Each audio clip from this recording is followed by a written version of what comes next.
J'ai 15 ans quand j'arrive à l'AS Monaco. J'ai qu'un seul but, c'est finir professionnel. Mes objectifs, gravir ces marches qui mènent aux professionnels. Porter ce maillot rouge et blanc. Fouler cette pelouse, illuminer Louis II.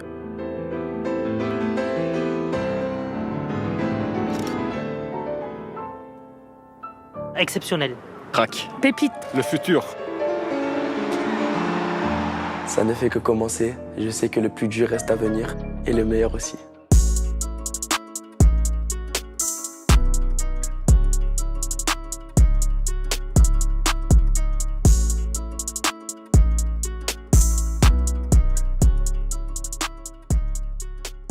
Et en plus sur ton but là, t'as fait une course que t'as pas l'habitude de faire. Hein.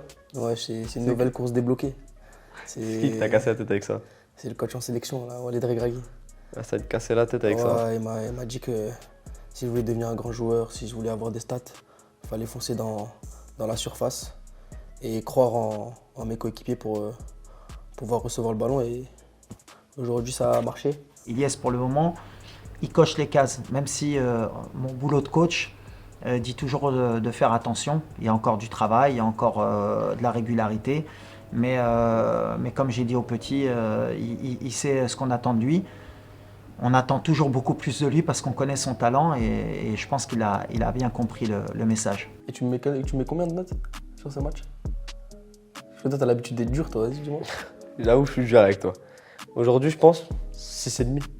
Ouais, c'est bon. 6,5, t'es Ouais, d'accord avec moi? Moi aussi, la vérité, je me suis 6,5? dit, ouais.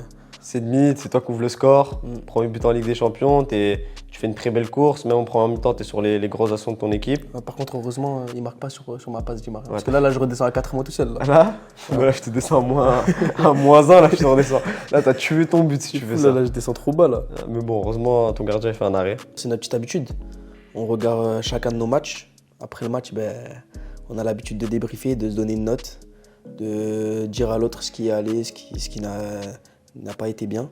On le prend pas mal, même si parfois on est très critique envers nous-mêmes, on est très dur. Mais on sait faire la part des choses et dire les points positifs comme négatifs et ce qu'il faut améliorer. Je pense que ça nous aide à devenir des meilleurs joueurs. En fait, on essaie de se pousser en vrai. On essaie de se pousser parce qu'on a les mêmes objectifs, on veut tous les deux réussir, on veut aller au plus haut niveau tous les deux. Après, on va dire qu'on a de la chance de pouvoir évoluer au même poste. Ça nous aide. Ça veut dire qu'il comprend parfois ce que je ressens quand je reçois la balle ou ce qui se passe sur cette action, que parfois d'autres ne comprennent pas parce que certains parfois ils ont une vue externe du match où ils se disent pourquoi il n'a pas fait la passe, il était seul, mais sur le moment du match c'est rapide. On aime bien aussi chambrer. Oui, bien sûr. On aime bien aussi chambrer des petites actions. Ah, il y a une action, tu t'es fait gainer, t'es tombé. Ouais, voilà, tu t'es fait dribbler, tu t'es fait dribbler. Ah, t'as dribblé, on essaie un peu de chambrer, on rigole entre nous. Mais moi je connais ses qualités et je sais qu'il en est capable. En tout cas, je l'ai dit une fois et je ne le redirai plus. Voilà, tu me dragues. C'est lui qui est plus fort. Là, t'es en train de me draguer. Même là, je l'ai dit devant lui. Là, il est en train de me draguer. Là, doucement aussi, doucement. Mais je le dis. Non, franchement, je pense c'est très fort ce qu'il fait. Ceux qui nous ont vus jouer petit, ils le diront aussi quand même. Là, le programme, ça va être d'aller au centre de performance pour faire des soins. Parce qu'il faut bien récupérer de ce match pour pouvoir enchaîner. On joue dans pas très longtemps. Donc, il va falloir optimiser ce petit temps pour récupérer au max et être le plus près possible. Là, après, c'est souvent dur après les matchs parce que c'est pas très facile de trouver le sommeil. Surtout après, on va dire, un résultat négatif. Tu te remets beaucoup en question, tu repenses souvent à des situations. Tu as encore l'adrénaline du match, donc c'est difficile de la faire redescendre. Donc tu t'endors souvent tard, tu te réveilles tôt du coup pour pouvoir aller faire tes soins. C'est un peu compliqué, mais c'est nécessaire pour pouvoir être le plus frais possible. Ilyes, ce parfum de Ligue des Champions, c'est la première fois que vous disputez cette compétition. En quoi c'est si spécial? Je pense que c'est spécial du fait que c'est un rêve déjà. Tout joueur voudrait jouer cette compétition. C'est une compétition incroyable où les meilleures équipes d'Europe s'affrontent.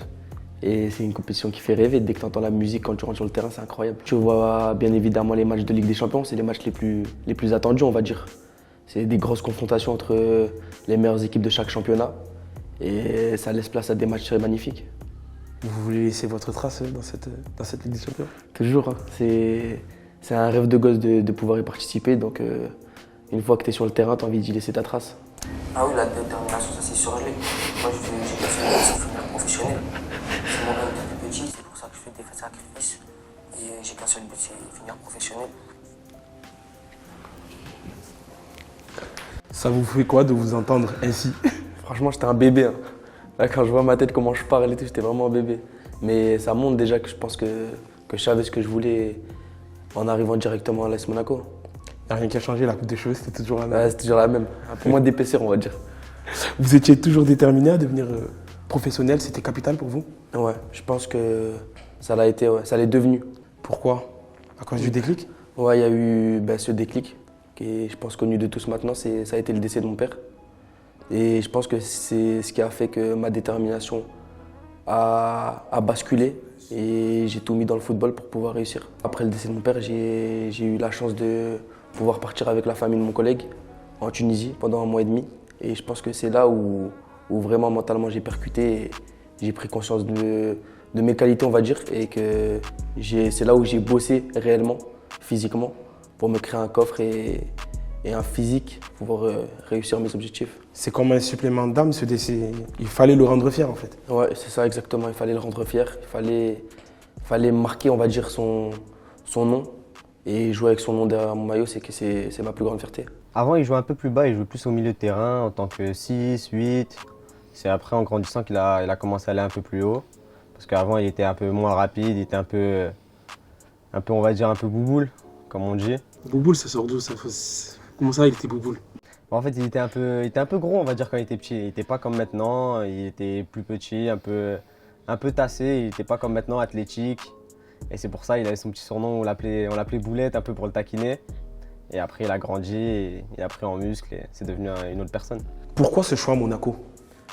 Je pense que c'est un choix idéal pour ma trajectoire de carrière que je voulais. Il y a tout, on va dire, pour réussir. Quand on voit les grands noms qui sont passés par ici, Thierry Henry, David Trezeguet, plus récemment Kylian Mbappé, c'est le club qui attire le plus.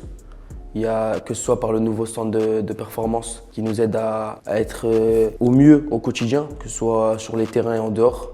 La sécurité aussi, ça a été nécessaire pour ma famille, pour ma mère. Donc tout était réuni pour que je puisse réussir rapidement. Vous avez quand même performé jusqu'à arriver avec le groupe pro. Et on va parler de vos débuts à Auxerre. Rentrer à la mi-temps, marquer 2 buts, aider l'équipe à gagner le match, les supporters qui se comptent ton nom de famille, franchement, c'est des débuts idéaux. Tu te dis que c'est maintenant, c'est vraiment vrai, tu n'y crois pas trop. Tu crois pas trop jusqu'au moment où tu rentres sur le terrain et que ça joue, et que tu es dans le jeu. Et on se dit que c'est que le début. C'est que le début, c'est vrai. C'était son premier match, il a mis tout le monde d'accord, y compris ses coéquipiers. Pour moi, honnêtement, et pour le staff, c'était pas une surprise, on savait à qui on avait affaire. Bon, après, on sait aussi qu'il y a encore du travail, il y a encore une marge de progression, il y a beaucoup de choses qui vont se mettre en place avec Ilyes.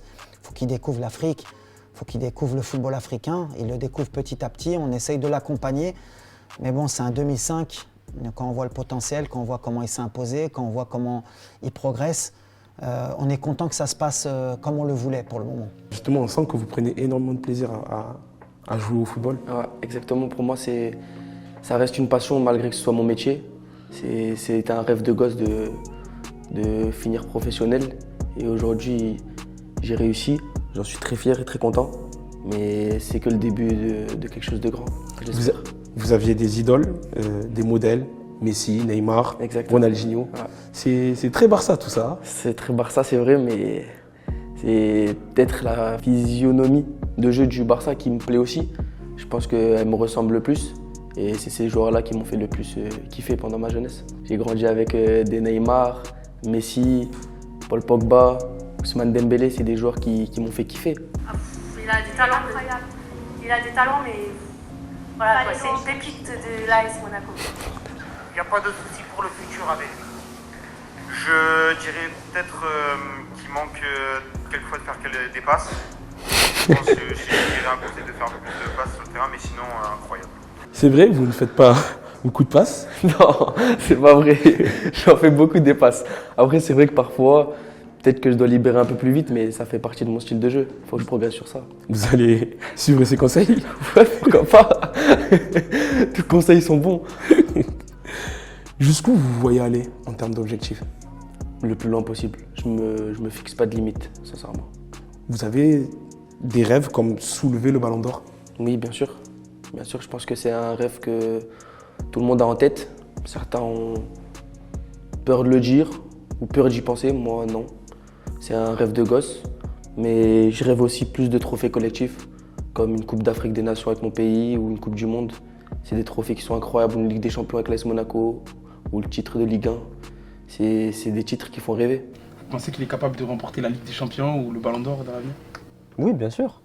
Il est amené à jouer dans de très grands clubs. Il joue déjà dans un très grand club.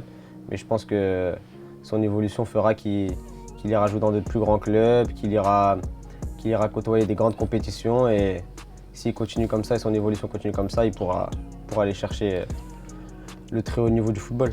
Quels sont vos axes de progression? Je dirais qu'il y avait un axe qui était difficile pour moi, c'était défensivement.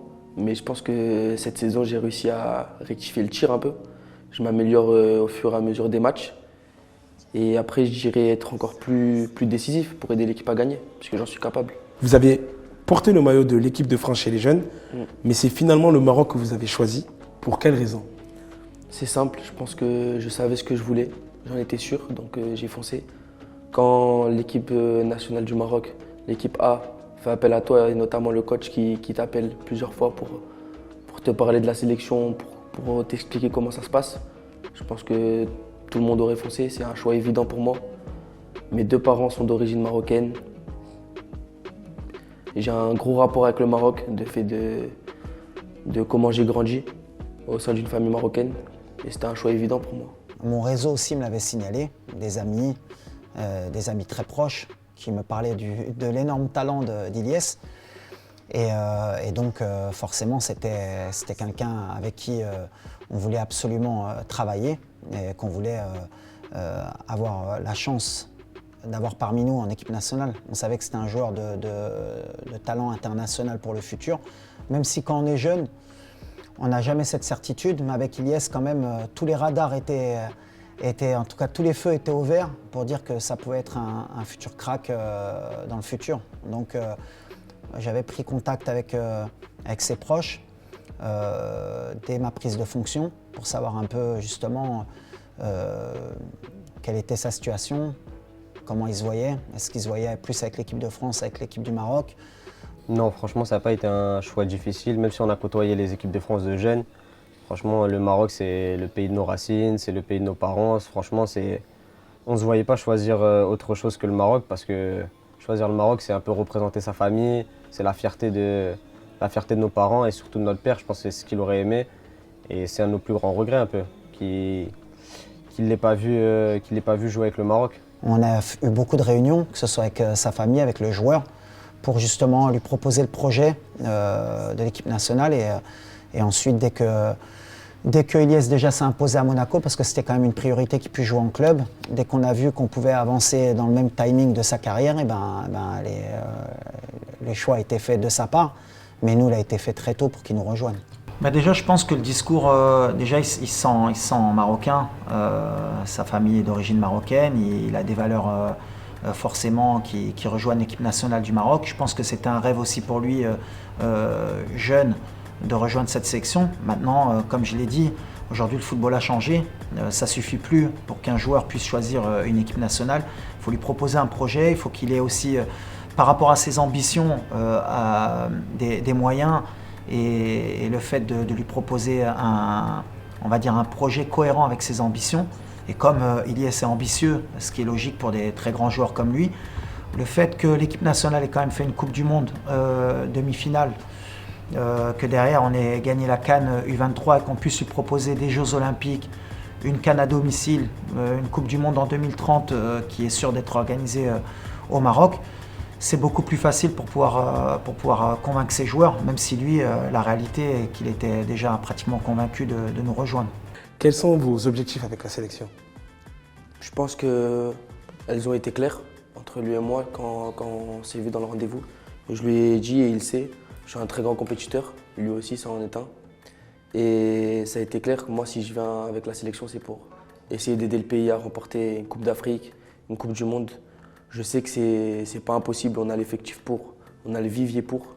Et je vais tout faire pour essayer d'accompagner l'équipe nationale du Maroc et les aider au mieux. À écouter votre sélectionneur, tout va se jouer dans votre tête alors. C'est ça exactement, je pense qu'on me l'a répété plusieurs fois.